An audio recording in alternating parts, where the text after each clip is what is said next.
मी शूद्र आहे म्हणून तो रस्ता गोमूत्रानं धुवून काढला. मला त्यांना सांगायचं होय मी शूद्र आहे आणि मग तुम्ही आमच्या बरोबर शूद्र होण्यासाठी कुणबी सर्टिफिकेट मागता आणि मरणोत्तर उपोषण करतात.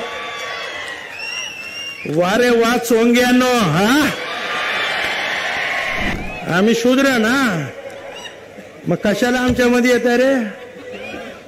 हा कुणबी सर्टिफिकेट आमच्यामध्ये येतं, आम्ही शूद्र राहू दे ना, आम्ही शूद्र तर शूद्र, तुम्ही उच्च तर उच्च राहा तिकडे उंचीवर. की मी तिथून गेल्यानंतर या शहाण्यांनी त्या रस्त्यावर तो रस्ता झाडून गोमूत्रानं धुवून काढला. म्हणे मी शूद्र आहे म्हणून तो रस्ता गोमूत्रानं धुवून काढला. मला त्यांना सांगायचं होय मी शूद्र आहे. माझा अख्खं आयुष्य लहानपणापासून ज्या माझगावच्या वाडीत गेलं त्या वाडीमध्ये दलित बांधव, बौद्ध बांधव, मराठा, सर्व लिंगायत, सर्व जाती धर्माचे, अगदी यूपीचे भैये सुद्धा आम्ही एकत्र राहत होतो. त्या दलित बांधवांमध्ये मी वाढलेला आहे. मी आहेच शूद्र, पण आम्ही शूद्र आहोत, आम्ही ओबीसी शूद्र आहोत म्हणून तुम्ही गोमूत्र शिंपडतात आणि मग तुम्ही आमच्या बरोबर शूद्र होण्यासाठी कुणबी सर्टिफिकेट मागता आणि मरणोत्तर उपोषण करतात. वारे वा चोंग्यानो, हा आम्ही शूद्र ना, मग कशाला आमच्यामध्ये येत रे? हा कुणबी सर्टिफिकेट आमच्यामध्ये येतं, आम्ही शूद्र राहू दे ना, आम्ही शूद्र तर शूद्र, तुम्ही उच्च तर उच्च राहा तिकडे उंचीवर. रस्ते पण तुम्हीच बनवलेले होते ना? रस्ते पण तुम्हीच बनवलेले? अरे रस्ते सगळे मीच बनवलेले आहेत. आता झाडू होतो ते मारतायत, त्याला काय करायचं?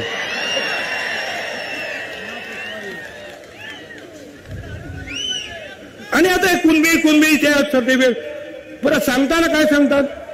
कुठल्याही परिस्थितीमध्ये ओबीसीला धक्का लावणार नाही. मला सांगा, एकदा कुणबी सर्टिफिकेट हातात मिळालं की तो ओबीसी झाला. मग जात पडताळणी, आज सुद्धा दादागिरी चालूच आहे. तशीच दादागिरी पुढे सुद्धा होणार आहे. माझ्याकडे जे आहे हा चिंचपूर सजदेचा तालुका जामखेड, हे बघा, वंजारी पासून सगळ्या समाजाच्या नावापुढं कॉलम मध्ये आणि हेडमास्टरची सही आहे, कुणबी कुणबी कुणबी कुणबी कुणबी कुणबी सगळे. बघा बघा बघून घ्या तुम्ही, सगळे कुणबी. बघा वंजारी नाव पण त्याच्यात, सगळे कुणबी. धडाधड कुणबी कुणबी कुणबी कुणबी कुणबी लिहून टाकतात. काय आणखीन एक दुसरा प्रकार सांगतो तुम्हाला. पूर्वी कसं आता शाळेत नाव टाकताना तुमचं नाव एक ओळ, मग खालच्या ओळीमध्ये तुमच्या वडिलांचे नाव, वरचं नाव काय काशीनाथ, वडिलांचं नाव सखाराम, खालचं नाव काय खराब, म्हणजे 3 ओळी गेल्या. मग एक अशी आडवी ओळ आहे, बरोबर आहे. आता दुसरा जो उभा रखलेला आहे त्याच्या पुढे म्हटलेलं आहे जात. आता त्या जातीच्या इथं समजा लिहिलं मराठा, ती एक ओळ गेली, 2 ओळी शिल्लक राहिल्या. म्हणजे वडिलांचं नाव आहे त्याच्या समोरची ओळ आणि आडनावाच्या समोरची ओळ, 2 ओळी शिल्लक. पहिल्या ओळीमध्ये मराठा आहे, दुसऱ्या ओळीमध्ये कुणबी लिहिलं का झालं. हा असा धंदा चालू आहे, बघून घ्या. आणि आता दुसरं असं की ही जाळपोळ झाली, हे सगळ्या भानगडी झाल्या आणि त्या लोकांना पकडलं पिस्तूल सहित. तेही बेकायदा. मला असं कळलंय ते बेकायदा पिस्तॉल सुद्धा एका सरपंचाने दिलं.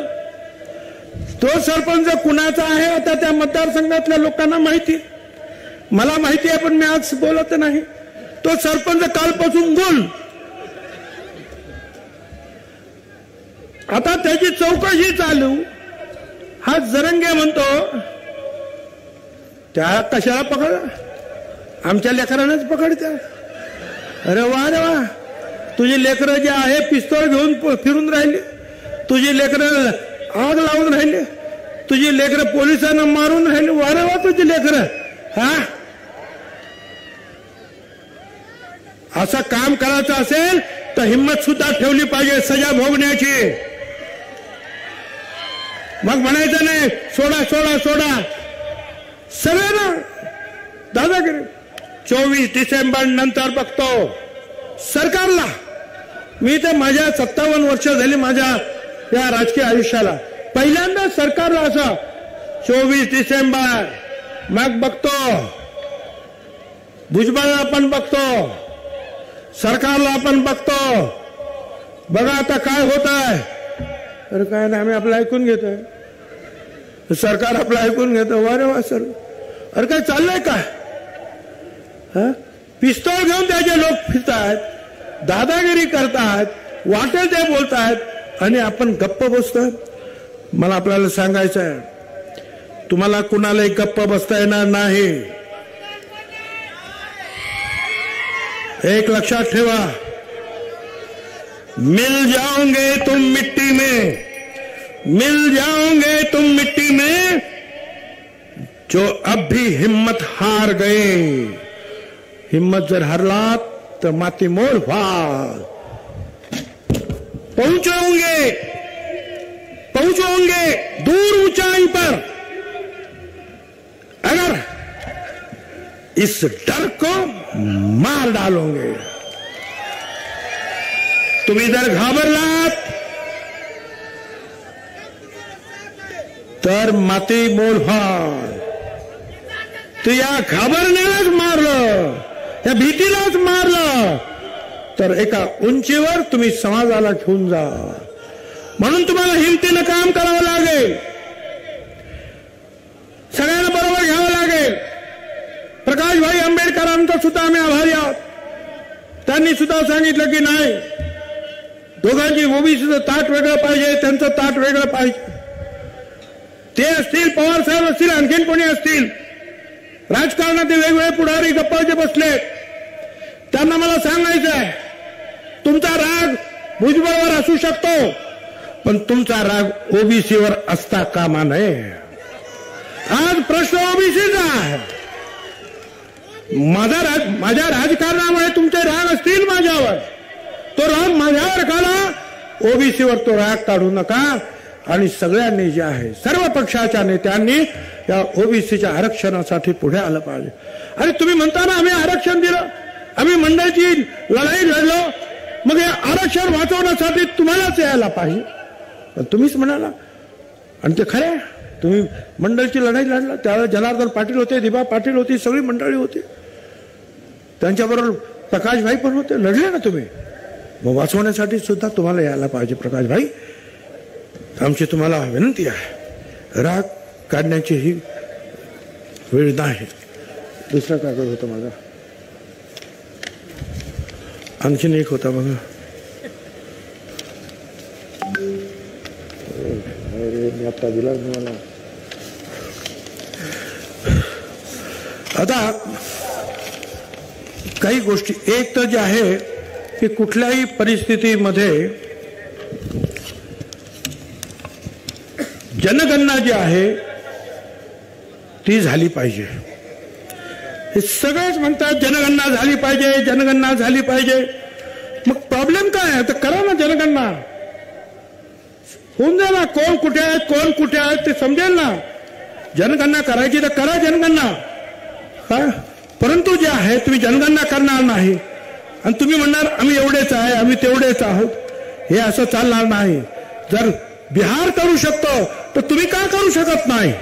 बिहारने केलं ना जनगणना, तुम्ही सुद्धा ती जनगणना करा. आम्ही किती आहोत हे जगांना पण कळू द्या, तुम्हाला पण कळू द्या, आणि मग समजेल की आमचा हक्क जो आहे आम्हाला तुम्हाला द्यायलाच पाहिजे. दुसरी आमची मागणी आहे, या 2 महिन्यामध्ये जे काही तुम्ही दिलेलं आहे कुणबी सर्टिफिकेट त्याला ताबडतोब स्टे द्या, ते थांबवा.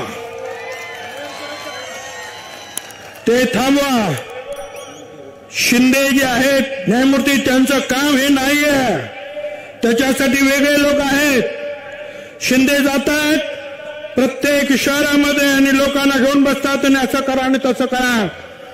दलित समाजाच्या बाबतीत तुम्ही नाही केलं तसं, आदिवासींच्या बाबतीत नाही केलं, ओबीसीना सर्टिफिकेट मिळताना असं नाही केलं. न्यायमूर्ती जातात आणि सांगतात हे असं करा, करून घेतात. हे होता कामा नये.